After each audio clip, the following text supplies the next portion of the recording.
सभी को नमस्कार। पाठ क्षेत्रीय आकांक्षाओं में महत्वपूर्ण टॉपिक पर चर्चा करेंगे और आज हम चर्चा करेंगे द्रविड़ आंदोलन पर। भारत में बहुत सारे आंदोलन हुए हैं, लेकिन भारतीय राजनीति में द्रविड़ आंदोलन एक महत्वपूर्ण स्थान रखता है। कारण यह है कि द्रविड़ आंदोलन ने कभी भी हिंसा का सहारा नहीं लिया, इसीलिए इस आंदोलन की खास पहचान है। इन्होंने अपनी जो समस्याएं उठाई वो विभिन्न समय पर चुनावी मुद्दों के द्वारा, चुनावी मंचों के द्वारा ही उठाई, हिंसा का सहारा नहीं लिया। तो द्रविड़ आंदोलन पर बात करते हैं।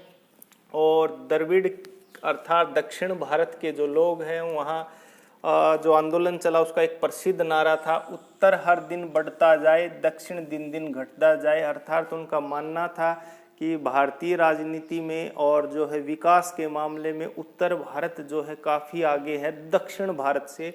अर्थात उनका मानना ये भी था कि दक्षिण भारत के साथ विकास के आधार पर और राजनीति के आधार पर भेदभाव हो रहा है।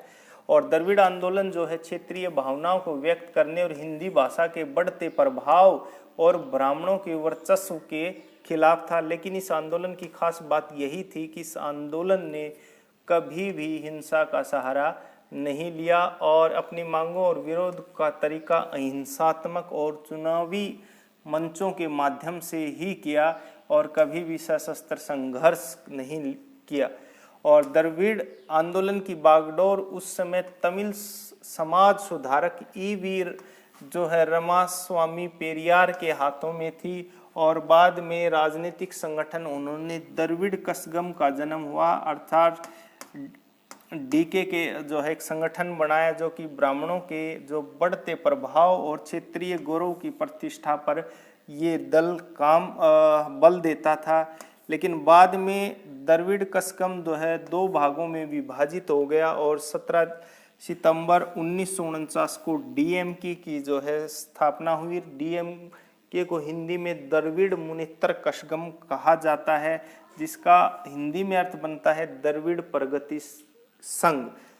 और द्रविड़ प्रगति संघ की स्थापना सीएन अन्नादुरई ने की और उनकी 3 प्रमुख मांगे थी। एक तो ये कि कल्लाकुड़ी रेलवे स्टेशन का है नाम उन्होंने डालमियापुर बना दिया गया है, उसका नाम वापिस कल्लाकुड़ी रेलवे स्टेशन रखा जाए।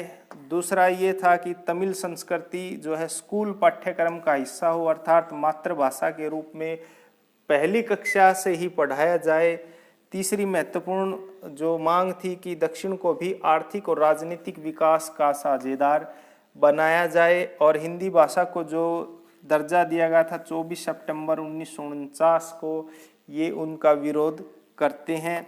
और 1969 मई में अन्नादुरई के मृत्यु के बाद अक्टूबर 1972 में उस समय के कोषाध्यक्ष थे एमजी रामचंद्रन, उन्होंने एक अलग पार्टी डीएमके से अलग एआईडीएमके, जिसको ऑल इंडिया अन्ना द्रमुक मुनेत्र कसगम के नाम से जानते हैं, और जिनका चुनावी चिन्ह 2 पत्ती फूल है। कहने का सारांश यही है कि जब डीएमके की स्थापना हुई 17 सितंबर 1949 को, और ये की गई सीएन अन्नादुरई ने की, और इस पार्टी का विभाजन होकर के अलग पार्टी बनी 1972 में एआईडीएमके।